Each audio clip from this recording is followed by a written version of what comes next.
Bismillahirrahmanirrahim. Alhamdulillah, setelah kita tadi sama-sama membahas ilmu tajwid, mudah-mudahan kita diberikan kelancaran dalam membaca Al-Quran, dan mudah-mudahan Al-Quran yang kita baca menjadikan syafaat bagi kita di yaumil akhir. Ya Allah ya Rabbal alamin. Untuk selanjutnya kita akan membahas sedikit tentang masalah ilmu, masih berkaitan dengan Bismillahirrahmanirrahim. Kemarin kita membahas tentang hukum-hukum baca Bismillah. Kemudian dilanjutkan dengan makna-makna yang terkandung dalam Bismillah. Nah, sekarang kita masuk kepada fadilah atau keutamaan atau barokah yang ada dalam Bismillahirrahmanirrahim. I'lam annal basmalata kasiratul barakah. Ketahuilah bahwa sesungguhnya Bismillah itu mengandung banyak keberkahan. Man dzakaroha, barang siapa yang membacanya terhadap Bismillah, hasola, bakal hasil lahu bagi yang membacanya al-ma'mul, yang dicita-citakan. Jadi apapun yang kita cita-citakan, kalau diawali dengan Bismillahirrahmanirrahim, insya Allah bakal dijawab. Ya, asal baca Bismillahirrahmanirrahim. Waman wadhoba, barang siapa yang melanggengkan alaiha terhadap Bismillah, hadho al-qabul, maka insya Allah diqabul Allah subhanahu wa ta'ala. Ya, itu adalah diantaranya keberkahan Bismillahirrahmanirrahim. Apa sebabnya begitu besar barokahnya itu Bismillah? Ya. Annal kutubah, sesungguhnya kitab-kitab Allah subhanahu wa ta'ala, al-manzilatu minas samai, yang diturunkan minas samai dari langit, ilal ardi ke bumi, mi'atun wa arba'atun, jumlahnya 104. Jumlahnya 104. Soposhi susituna, dari 104 itu diturunkan kepada Nabi Syis, jumlahnya 60 mashab. 60 mashab diturunkan kepada Nabi Syis. Wasuku Ibrahim, dan diturunkan kepada Nabi Ibrahim salasuna 30 mashab. 60 sama 30 berapa? 90.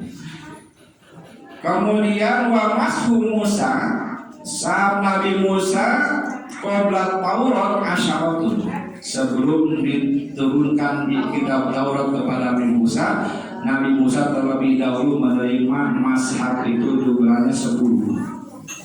Nah, 60 sama 30 juga 9 sama 10, jadi 100. Wa Taurat, dan juga kitab Taurat 101. Wal Injil, dan juga kitab Injil. Wal Zabur, dan juga kitab Zabur. Wal Furqan, dan kitab Al-Qur'anul.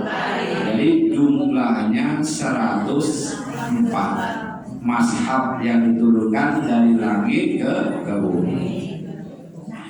Wa ma'aniyakul kutubi, dan setiap makna kitab itu majmu'atun fil Qur'ani. Jadi seluruh kitab yang 114 jumlahnya itu majmu'atun, dikumpulkan fil Qur'ani, dalam Al-Qur'an. Jadi makna seluruh kitab itu sudah ada dalam Al-Qur'an. Makanya kita tidak wajib mempelajari Injil, tidak wajib mempelajari Zabur, tidak wajib mempelajari Taurat. Tapi kenapa? Karena sudah ada di dalam Al-Quran. Ya, tidak wajib mempelajari, tapi wajib meyakini, mengimani bahwa itu adalah kitab Allah Subhanahu wa Ta'ala. Ya, kita wajib iman kepada Zabur, kepada Taurat, kepada Injil. Cuma Injil yang sekarang sudah palsu, banyak bikinan tangan-tangan manusia.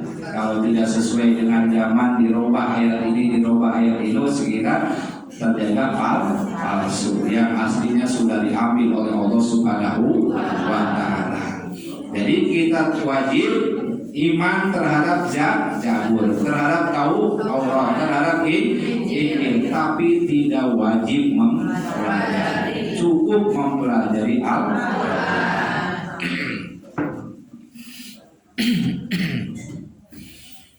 Kemudian wa ama'ani Al-Quran majmu'atun fil Fatihah.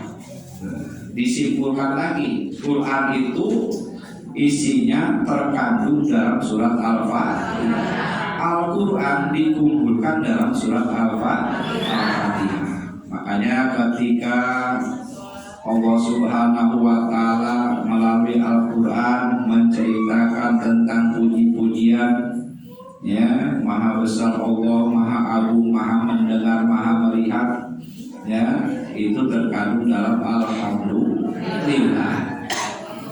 Kemudian juga Al-Quran juga Allah Subhanahu wa Ta'ala atau Al-Quran menceritakan tentang masalah makhluk, ya, baik itu manusia, jin, binatang, langit, bumi, surga, neraka, semuanya terkumpul dalam Rabbil Alamin. Jadi Alhamdulillahi Rabbil Alamin itu kandungan daripada menceritakan tentang makhluk dan juga puji-pujian kepada Allah Subhanahu wa Ta'ala. Kemudian Al-Quran juga menceritakan tentang pemberian dari Allah, ampunan dari Allah, rahmat dari Allah, rizki dari Allah, terkandung dalam Ar-Rahmanir Rahim. Allah Maha Pengasih lagi Maha Penyayang. Walaupun dia tidak sholat, tidak beriman, tetap jatah rizki dikasih oleh Allah Subhanahu wa Ta'ala. Terkandung dalam ayat Ar-Rahmanir Rahim. Ya. Kemudian Al-Quran juga menceritakan tentang masalah hisab, mizan, siratal mustaqim, surga dan neraka, ya, terkandung dalam ayat Maliki Yaumiddin. Allah juga menceritakan dalam Al-Quran tentang masalah ibadah, ya, syariat, thariqat, hakikat, terkumpul dalam Iyyaka na'budu wa iyyaka nasta'in. Al-Quran juga menceritakan tentang masalah doa-doa yang kita sering baca, Rabbana hab lana min azwajina wa dzurriyyatina qurrata a'yunin waj'alna lil muttaqina imama. Rabbana la tuzigh qulubana. Itu semua dalam Al-Quran. Banyak sekali doa-doa dalam Al-Quran dikumpulkan dalam ihdinas siratal mustaqim.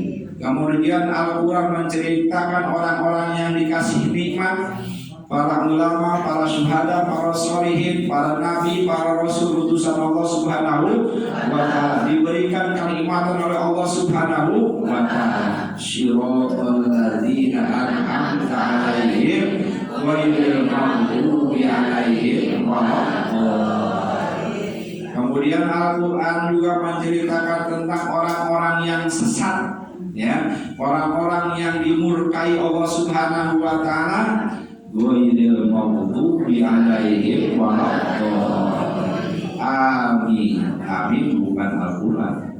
Itu mah doa doanya Allah, semoga diijabah doa kami semua. Ya, amin. Nah, itu diantara sekilas tentang masalah Al-Quran majmu'atun fil Fatihah. Al-Quran itu dikumpulkan maknanya dalam Al-Fatihah. Wa ma'ani Al-Fatihah majmu'atun fil basmalati. Disingkat lagi, ya. diringkas lagi. Makna daripada Al-Fatihah itu tergantung di dalam Bismillahirrahmanirrahim. Wa ma'aniyal basmalati majmu'atun fi ba'iha.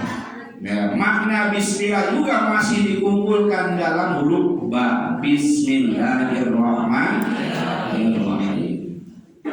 Para hadirin wal muslimin rahimakumullah, begitu besar barokah Bismillahirrahmanirrahim. Sampai makna Al-Fatihah pun dikumpulkan dalam ayat Bismillahirrahmanirrahim. Apa artinya baknya dikumpulkan lagi dalam baknya?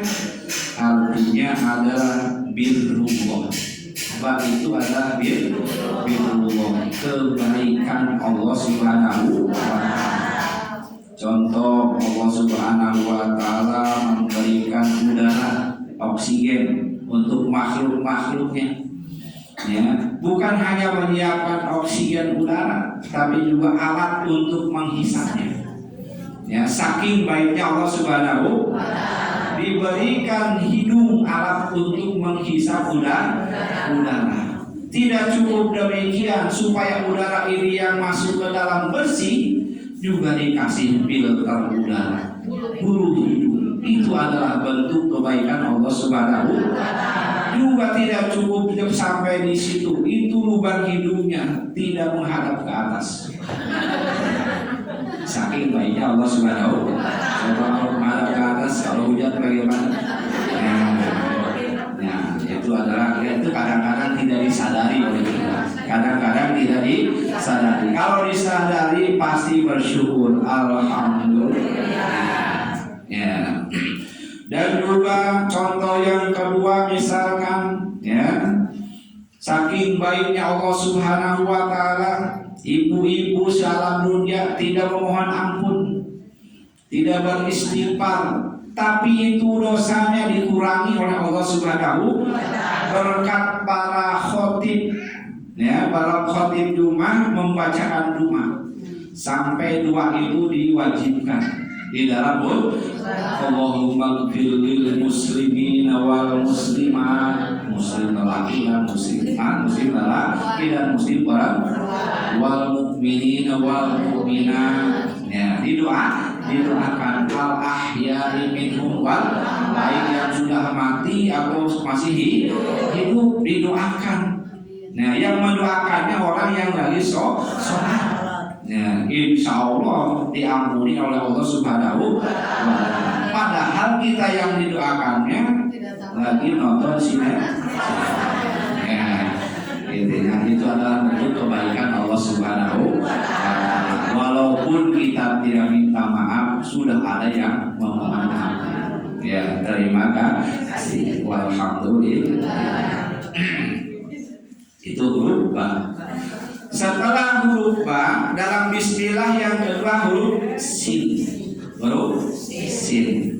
Apa maknanya sin? Sin sirullah, rahasia Allah. Kita tidak tahu matinya kapan. Itu rahasia.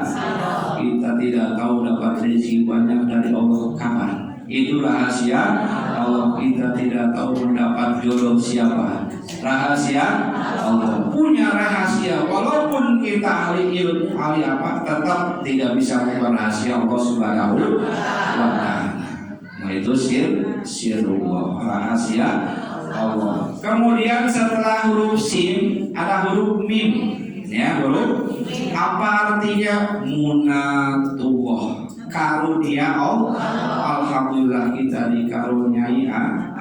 Alhamdulillah kita dikaruniai ilmu. Kita sedang mencari ilmu, sedang mencari karunia Allah Subhanahu wa ta'ala. Karena dengan ilmu kita mudah ibadah kepada Allah Subhanahu wa ta'ala. Itu makna daripada mim, munatullah, karunia Allah. Nah, kemudian Allah adalah zat yang maha agung, yang maha besar. Ar-Rahmani, sifatnya Allah yang memberikan nikmat besar di alam dunia. Nah, Ar-Rahman, Itu nikmat besar di alam dunia. Ya, walaupun tidak beriman, walaupun tidak Islam, walaupun tidak sholat kalau sudah Islam, walaupun bangkawarah, ya, tetap bagian rezeki diberikan oleh Allah Subhanahu wa Ta'ala. Allah tidak pandang bulu, yang penting makhluk saya kasih. Ya, itu Ar-Rahman. Sifatnya Allah Ar-Rahim ini Maha Pengasih lagi Maha Penyayang. Nah, setiap penyayang lebih daripada pengasihnya. Jadi ini Maha Pengasih lagi penyayang. Ini disayang oleh Allah Subhanahu wa Ta'ala. Bukan dia hanya sekedar ngasih, tapi sayang.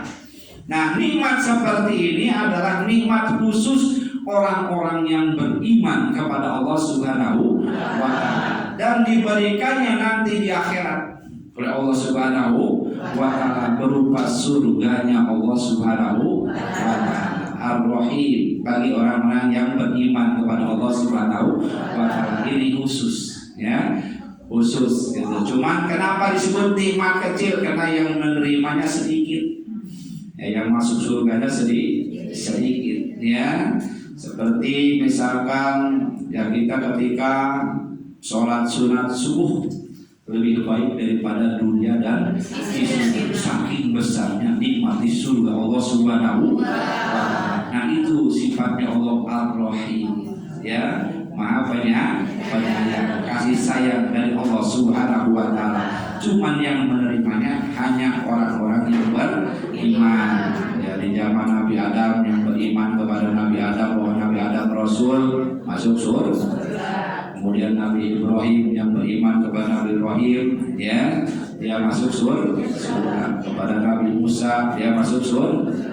Kata Nabi Isa misalkan beriman kepada Injil, melaksanakan Injil. Kemudian juga iman kepada Nabi Isa bahwa Nabi Isa utusan Allah Subhanahu wa Ta'ala, bukan Tuhan. Insya Allah masuk surga. Juga yang umat kanjeng Nabi Muhammad iman kepada Nabi Muhammad, melaksanakan segala perintah Al-Quran, insya Allah masuk surga. Nah, yang beriman kepada Allah Subhanahu wa Ta'ala nanti disiapkan Ar-Rahim dari Allah Subhanahu wa Ta'ala. Bismillahirrahmanirrahim. Maka wajar kalau bismillah itu banyak barakahnya. Kemudian di dalam huruf sin itu ada 3 giginya. Benar nggak? Ya, ada 3. Itu simbol isyarat. Isyarat bahwa dalam mencari ilmu itu 3 minimal. Tauhid yang pertama, kedua fikih, yang kedua praktek ibadah, kemudian yang ketiga tasawuf, menghalus-halus ibadah. Nah, harus dipunyai oleh orang Islam. Pertama ilmu tauhid, kedua ilmu fikih, ketiga ilmu tasawuf. Ya, jadi ketika orang pandai tauhidnya, kemudian lemah dalam ilmu fikih, lemah dalam ilmu tasawuf, Islamnya baru 1/3. Islamnya baru 1/3. Kemudian satu orang lagi tauhidnya hebat, fikihnya bagus, tasawufnya jelek. Berarti Islamnya baru 2/3. Yang satu orang lagi tauhidnya bagus, fikihnya bagus, tasawufnya bagus. Nah, itu udkhulu bisilmi apa? Masuklah Islam dengan sempurna. Tauhidnya sempurna, fikihnya sempurna, kemudian tasawufnya sempurna. Seperti contoh tauhid, iman kepada Allah Subhanahu wa Ta'ala, yakin bahwa Allah yang menciptakan seluruh makhluk yang ada di alam dunia. Kemudian dia sholat, ya, diperintahkan untuk sholat. Nah, ketika sholat merasa dia paling soleh, paling rajin, yang lain bodoh semua. Ya, berarti ilmu tasawufnya kurang. Ilmu tasawufnya Nah, kalau udah bagus ilmu tasawufnya, dia merasa saya bisa sholat ini karena Allah Subhanahu. Saya bisa puasa Ramadan karena rahmat Allah. Saya bisa berzakat karena rahmat Allah. Saya bisa berangkat ke pengajian karena rahmat Allah. Qudrat Allah Subhanahu wa ta'ala, tidak diaku oleh sendiri. Ya, kalau orang ilmu tasawuf. Jadi si fikihnya tadi halus-halus supaya bagus, ya, supaya bagus. Nah, itu diantaranya contoh dalam huruf sin ada 3 giginya, 1 tauhid, 2 fikih, 3 ilmu tasawuf. Setelah huruf sin dalam penulisan biasanya jauh. Kalau dari ba ke sin dekat, bis. Dari sin ke mim jauh, bismi dipanjangin. Lihat dalam Al-Qur'annya. Nah, dari sin ke mim jauh. Apa sebabnya? Itu dari rahasia Allah sirullah tadi ke mim munakullah karunia Allah, ya, butuh perjalanan yang panjang. Butuh perjalanan yang panjang. Kita untuk mendapatkan ilmu butuh pengorbanan tenaga, waktu, bahkan uang. Ya. Jadi di situ digambarkan dari sin ke mim jauh. Ya, untuk mendapatkan Allah itu butuh perjuangan. Ya, itu sekadar gambaran. Ya, nah itu yang dicontohkan oleh Bismillahirrahmanirrahim. Nah, itu sekilas tentang masalah makna daripada Bismillahirrahmanirrahim. Para hadirin kaum muslimin rahimahullah. Nah, di mana terjadi keberkahan bismillah? Di antaranya wa kana ba'dul ulamai sholihin. Bukti ulama yang soleh, asobahu maridun syadidun.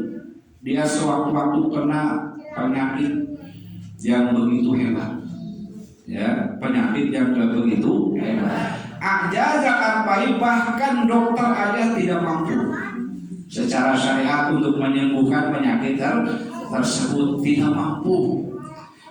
Nah, patapa kalau pipadil ahyar bidzalikal ibadah, dia ingat pernah baca kitab bahwa kalau melanjutkan baca bismillah apa yang dicita-citakan bakal dikabul oleh Allah Subhanahu wa ta'ala. Basmalah, tidak ada jalan lain terakhir. Kalau dokter sudah tidak sembuh, kesini tidak sembuh, sampai mana-mana tidak sembuh, akhirnya dia melanggengkan baca bismillah.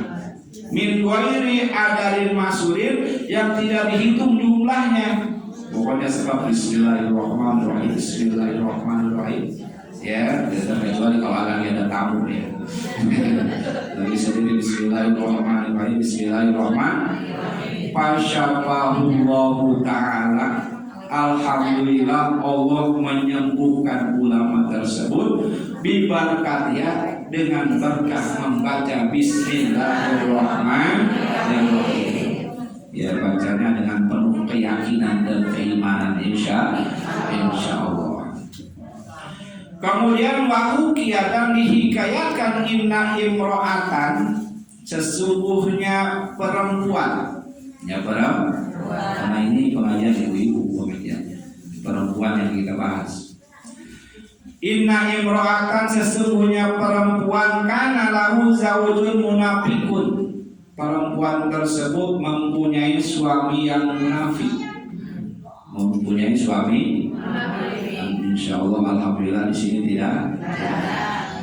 Mempunyai suami yang munafik. Wa kanat taqulu ala kulli syai'in min qaulin aw fi'lin bismillahirrahmanirrahim. Tapi perempuan itu setiap pekerjaan yang dia kerjakan atau ucapan yang dia ucapkan yang baik-baik, ya, selalu diawali dengan bismillahirrahmanirrahim.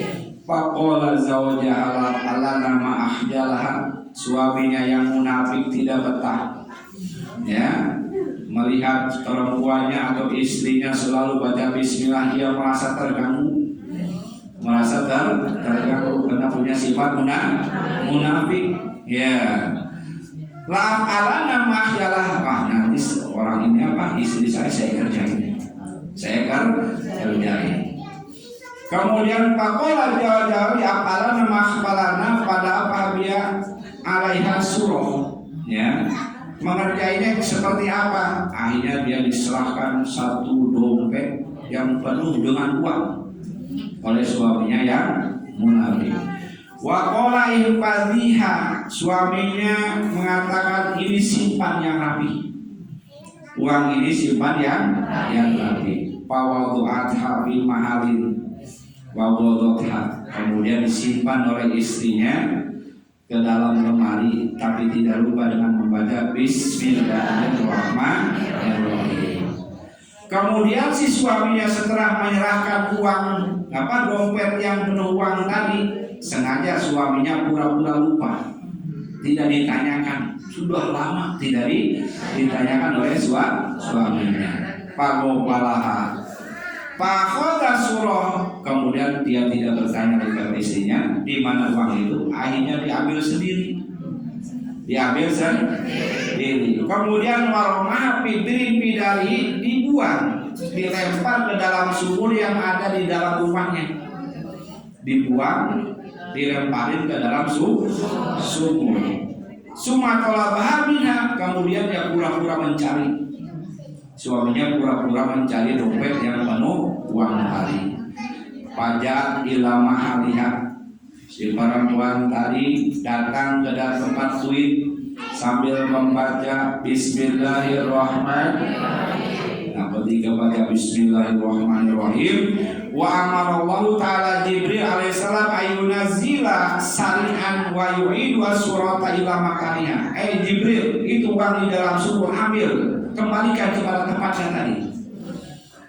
Cepat ambil, diambil oleh malaikat Jibril, disimpan lagi di tempatnya. Ketika istri yang soleh tadi suka membaca Bismillah, ketika baca Bismillah, Bismillahirrahmanirrahim, uangnya sudah ada, sudah diambil oleh malaikat Jibril dengan perintah Allah Subhanahu wa Ta'ala dengan berkat membaca Bismillahirrahmanirrahim. Jadi perempuan tadi nggak tahu kalau uangnya itu sempat ke dalam sumur. Jadi pokoknya ketika dia suruh ambil sudah ada di tempatnya. Pawadun tiadaha ditahuda, kemudian dia ambil uang tersebut dengan tangannya. Pawajaratan, perempuan tadi mendapatkan uang yang disimpan tadi kama wadu'at, seperti dulu dia simpan. Pakhoda wa nawalata ila zawjiha, diambil diserahkan kepada suaminya. Suaminya bingung. Nah, fata'ajab bidzalika, karena ta'ajab, begitu aneh, bingung. Ini uang sudah saya buang sama tempat-tempat yang di dalam sumur. Ketika disuruh ternyata diserahkan. Ya, ada lagi. Saking anehnya, bingung, ya. Wa taba ilallahi ta'ala min nifaqi, suaminya tobat kepada Allah Subhanahu dari kemunafikannya berkat membaca Bismillahirrahmanirrahim. Nah, sebagaimana yang telah kita bahas, ya, setiap pekerjaan yang baik awali dengan Bismillah. Setiap pekerjaan yang buruk jangan suka baca Bismillah, karena itu nama Allah Subhanahu wa Ta'ala yang agung, ya. Supaya mendapatkan keberkahan dari Bismillah, ketika kita membaca penuh dengan keyakinan, penuh dengan keimanan, insya Allah apa yang kita maksud, apa yang kita cita-citakan dikabul oleh Allah Subhanahu wa Ta'ala. Sallallahu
bikum. Wassalamualaikum warahmatullahi wabarakatuh.